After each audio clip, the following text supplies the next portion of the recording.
नमस्कार, मैं राहुल यादव और स्वागत आपका बुद्धा इंस्पायर्ड पर। सीजेआई गवई पर जूता उछालने वाले वकील को सुरक्षा चाहिए। उसने अर्जी डाली है कि उसकी जान को खतरा है और जल्द से जल्द उसे पुलिस की सुरक्षा मुहैया कराई जाए। दरअसल आप सभी लोग जानते हैं कि पिछले दिनों सुप्रीम कोर्ट में सीजेआई गवई पर राकेश किशोर नाम के वकील ने जूता उछाला था। इसके बाद सीजेआई गवई ने तो उसे माफ कर दिया था, लेकिन तमाम बहुजन समाज के लोग आक्रोशित थे। वो सभी लोग आक्रोशित थे जो बाबा साहेब अंबेडकर में अपनी आस्था रखते हैं, सुप्रीम कोर्ट का सम्मान करते हैं और इसीलिए सुप्रीम कोर्ट के CJI chief justice of India सम्मानित हो जाते हैं। और जब ऐसे सम्मानित व्यक्ति के खिलाफ सरेआम सबके सामने भरी कोर्ट में जूता उछाला जाए तो भला जो लोग संविधान में विश्वास रखते हैं वो इस बात को कैसे बर्दाश्त कर पाते हैं। इसके बाद तमाम तरह की धमकियां राकेश किशोर को सोशल मीडिया के जरिए मिलने लगी। इन धमकियों का एक ही मकसद था कि किसी भी तरह राकेश किशोर जैसे मनुवादी सामंती सोच के वकील को सबक सिखाया जाए और इसीलिए कुछ वीडियोज वायरल होने लगे। वो वीडियो भी मैं आपको सुनवाऊंगा जिसमें सरेआम राकेश किशोर को धमकी दी जा रही है और कहीं ना कहीं बहुत सारे लोग इस धमकी का समर्थन भी कर रहे हैं। दरअसल दोस्तों, ये पूरा मामला खजुराहो की विष्णु भगवान की मूर्ति से जुड़ा हुआ था। एक याचिकाकर्ता सुप्रीम कोर्ट में पहुंचा था कि भाई जो विष्णु भगवान की मूर्ति खंडित हो गई है, जिसका सर खंडित है, उसकी मरम्मत कराई जाए। इसके बाद सीजेआई गवई फैसला सुनाते हैं और कहते हैं कि ये हमारे अंडर में नहीं आता है, ये पूरा डिपार्टमेंट एएसआई का है, यानी कि आर्कियोलॉजिकल सर्वे ऑफ इंडिया, और ये हमारे अंडर में नहीं आता है, हम इसमें कुछ नहीं कर सकते। इसके बाद वो कहता है कि मैं तो भगवान विष्णु का कट्टर भक्त हूं और मैं यहां पर न्याय की उम्मीद लेकर आया था।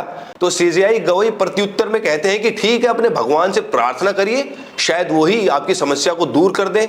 और इस पूरे विवाद को एक मुद्दा बना दिया गया। इसके बाद सीजेआई गवई ने अपनी सफाई भी पेश कर दी थी कि मैं सभी धर्मों का सम्मान करता हूं, मेरा मकसद किसी को ठेस पहुंचाना नहीं था। सोशल मीडिया के जमाने में बयान को तोड़ मरोड़ कर पेश किया जा रहा है। अब इसके बाद तो कुछ कहने को बाकी रह नहीं जाता है, लेकिन बावजूद इसके ये जो मनुवादी राकेश किशोर है, ये सुप्रीम कोर्ट में सीजेआई गवई पर जूता उछाल देता है। हालांकि सीजेआई तक वो जूता पहुंचता नहीं है, रास्ते में ही गिर जाता है, क्योंकि वहां पर सुरक्षा कर्मी थे जो कि राकेश किशोर को अपनी गिरफ्त में ले लेते हैं। लेकिन जब वो पुलिसकर्मी राकेश किशोर को ले जा रहे थे तो राकेश किशोर कहता है कि सनातन का अपमान नहीं सहेगा हिंदुस्तान। मतलब इसे भी सनातन का एक चोला ओढ़ा दिया गया।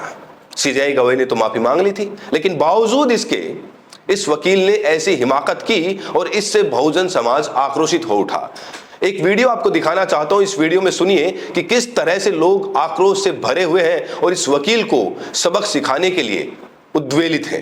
परमात्मा हमें आदेश कर रहा है कि इसमें जूते इतने मारो कि ठीक हो जाए, तुम्हारे खिलाफ एफआईआर लॉन्च हो ना हो, लेकिन एक दिन तुम पर जूते पड़ेंगे, तुम सावधान रहना। जब परमात्मा ने आदेश दिया था, परमात्मा से मांग सिक्योरिटी, पुलिस की सिक्योरिटी। एक तरफ सिक्योरिटी मांगेगा, दूसरी तरफ परमात्मा की बात करेगा। अबे भाड़ू, तू न परमात्मा को मानता न किसी को मानता, तू डर रहा है। अरे सिक्योरिटी की क्या जरूरत है? जब तुझे परमात्मा ने आदेश किया है तो परमात्मा से मांग कि हे परमात्मा मेरी रक्षा कर। जेल जाने के लिए तैयार हो जाओ। इस देश में एक बगावत पैदा कर दो जिससे इस देश में एक सामाजिक क्रांति का उद्घोष हो जाए। दरअसल कुछ लोग सीजेआई गवई की तारीफ कर रहे हैं क्योंकि सीजेआई गवई ने बड़ा दिल दिखाते हुए राकेश किशोर को माफ कर दिया, लेकिन वहीं पर कुछ लोग ऐसे भी हैं जो सीजेआई गवई की तीखी आलोचना कर रहे हैं।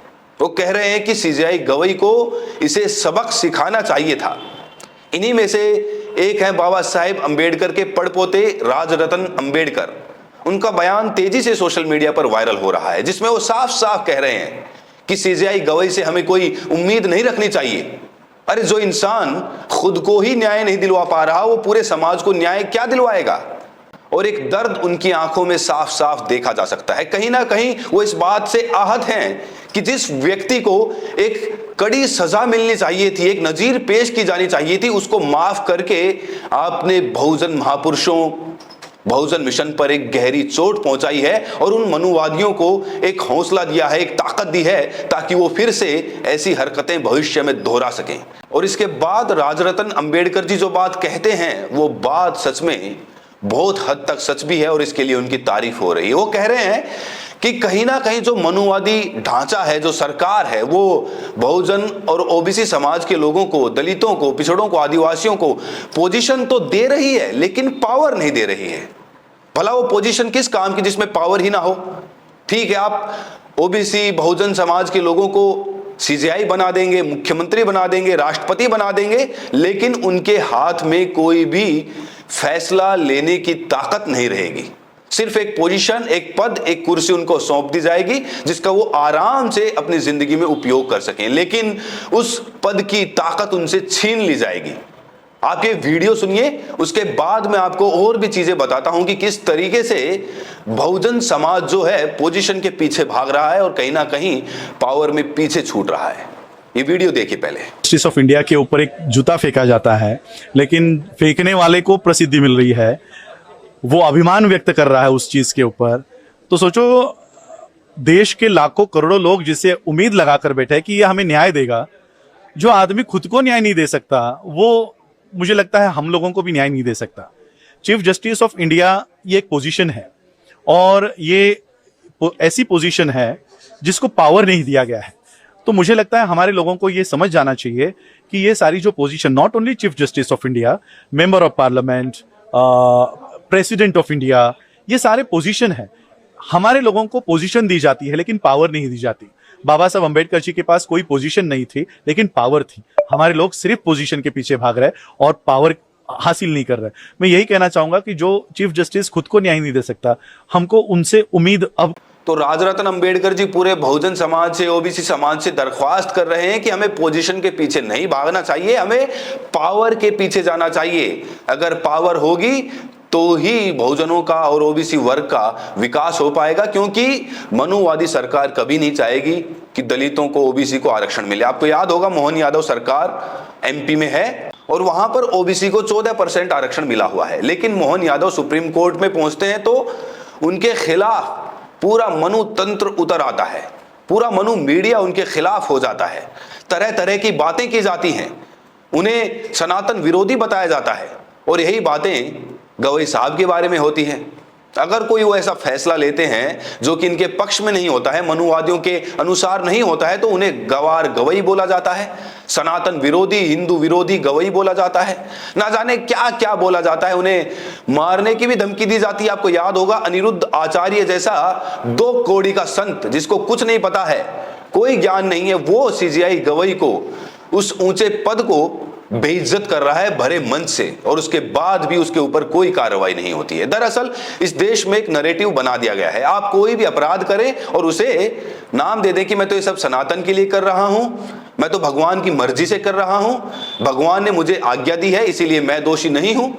और इसीलिए अब बहुजन समाज उसी भगवान का सहारा लेते हुए कह रहे हैं कि इस राकेश किशोर को इतने जूते मारे जाएंगे कि इसकी कनपटी 10 दिन तक सूजी रहेगी, और इसके लिए हमें भगवान ही अनुमति दे रहा है, वही हमें आदेश दे रहा है।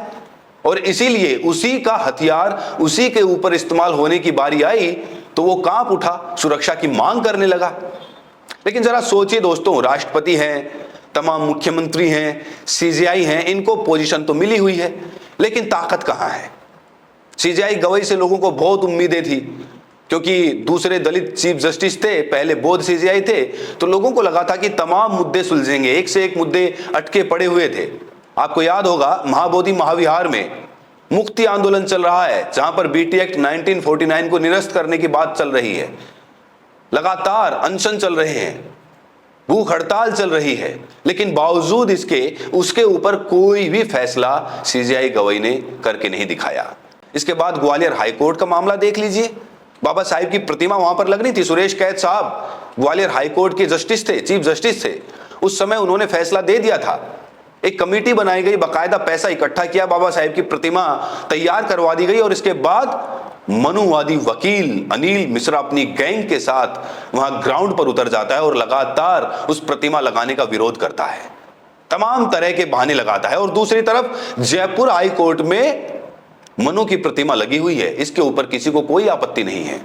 एक बात बड़े कायदे से समझ लेनी चाहिए, संविधान को लागू हुए लगभग 75 साल तो हो चुके हैं, और ये देश आज भी संविधान के अनुसार चल रहा है, मनुस्मृति के अनुसार नहीं चल रहा है। और चाहे कोई कितनी भी कोशिश कर ले कितनी भी ताकत लगा ले, लेकिन संविधान अब इस देश से मिट नहीं सकता है। और अगर कोई भी सरकार ऐसी कोशिश करेगी तो उसका एक बहुत बड़ा वोट बैंक उसके खिलाफ हो जाएगा। आप सभी जानते हैं कि आरक्षण को हटाना कोई मामूली बात नहीं है, बहुत बड़ा विरोध प्रदर्शन हो जाएगा। और आप जानते हैं कि जो आरक्षण है वो एक संविधान की ही नीति है। तो अगर आरक्षण देश में से नहीं हट सकता है तो फिर संविधान भी नहीं हट सकता है, क्योंकि आरक्षण उसी संविधान से उपजा है। तो जरा सोच कर देखिए, आखिरकार ये प्रयास फिर बार बार क्यों किए जाते हैं? मेरा सवाल है आपसे, क्यों संविधान के ऊपर बार बार हमले किए जाते हैं? क्यों बाबा साहेब की प्रतिमा को बार बार खंडित किया जाता है, बार बार उनके खिलाफ बयानबाजी की जाती है? और क्यों कुछ लोग BN राव को संविधान निर्माता बता रहे हैं? अनिल मिश्रा का आपने देखा होगा, महिला CSP के साथ भिड़ गया कि मेरे को तो भागवत करनी है। बताइए, शहर में 4000 पुलिसकर्मी मौजूद हैं, वहां पर जूता फेंको आंदोलन होने वाला था, भीम आर्मी पहुंचने वाली थी, आजाद समाज पार्टी और तमाम बहुजन पहुंचने वाले थे अनिल मिश्रा के घर पर, और 1 लाख जूते उनको मारने वाले थे।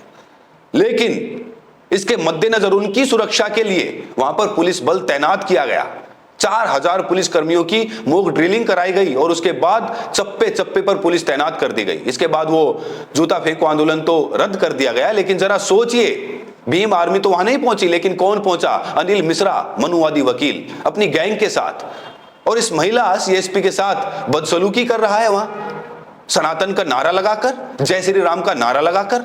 लेकिन इस महिला CSP ने जो जवाब दिया, जवाब तो जो इन्होंने दिया, जय श्री राम के नारे लगाए, इन्होंने भी लगाए। हालांकि इनका नाम हिना खान है, ये खुद मुस्लिम है, लेकिन लोगों को जागरूक करने के लिए, दिखाने के लिए कि कुछ भी सनातन विरोधी नहीं हो रहा है, ये सिर्फ एक नैरेटिव सेट किया जा रहा है। ये नैरेटिव इसीलिए सेट किया जा रहा है ताकि बाबा साहेब का अपमान कर सके, संविधान का विरोध कर सके उसकी आड़ में। और इसीलिए जब CSP हिना खान ने जय श्री राम के नारे लगाए तो इस भीड़ के पास कुछ कहने को बचा नहीं।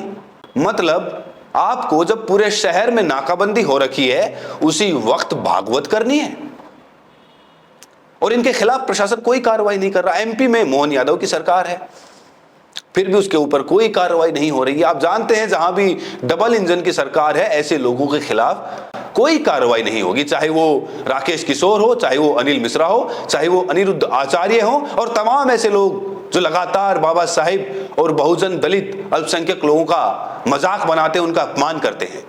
कम से कम इस सरकार में, डबल इंजन सरकार में तो आप भूल ही जाएं। इसीलिए हम कहते हैं कि बहुजन मिशन को आगे बढ़ाओ, पोजीशन के पीछे नहीं, पावर के पीछे अपना दम दिखाओ, इकट्ठे हो जाओ, एकजुट हो जाओ, और इस मनुवादी तंत्र को उखाड़ फेंको इस देश से पूरी तरह से, क्योंकि तभी बहुजन, दलित, अल्पसंख्यक बराबर की धारा में, समानता की धारा में आ पाएंगे। वरना तो संविधान सिर्फ कागजों में सिमट कर रह जाएगा। दोस्तों, आपका इन सभी मुद्दों पर क्या सोचना है? प्रतिक्रिया जरूर दें, और साथ में ये भी बताएं कि आप ये वीडियो देश के किस कोने से देख रहे हैं। बहुत बहुत शुक्रिया।